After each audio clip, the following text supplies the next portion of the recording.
Hi guys, good morning. Ayan, ngayon nga ay araw ng Webes at pangatlong araw na ng aking pagdadala ng pagkain sa school canteen. Ngayong araw ay gumawa ako ng dalawang round pan ng puto cake at dalawang round pan ng kutsinta. Ayan. Mamaya ay meron akong pa-order na puto pao. So, kapag sumobra yung aking pa-order ay idadagdag ko na lang din dito sa aking paninda.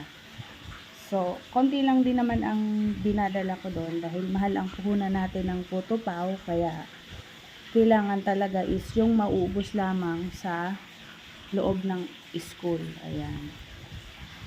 So far, kahapon hindi ako nakapag-video, pero naubos po kahapon ang paninda nating kakanin.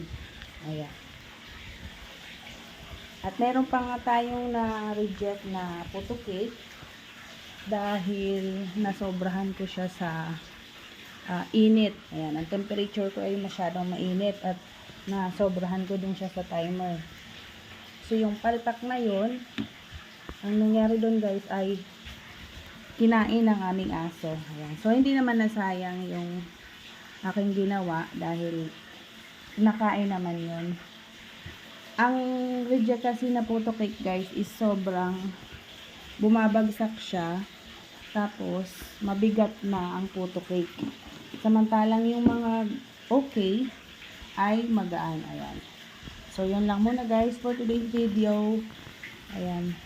Mas gusto ko na tong ganito na mga naka-slice kasi less time ng pag-prepare at pagbabalot. Ayan. Kasi yung maliit dati na ginagawa ko ay talagang naisip ko palitan na siya ng ganitong klase. So, lahat ng paninda ko ngayon ay tig sa 10 piso na. Ayan.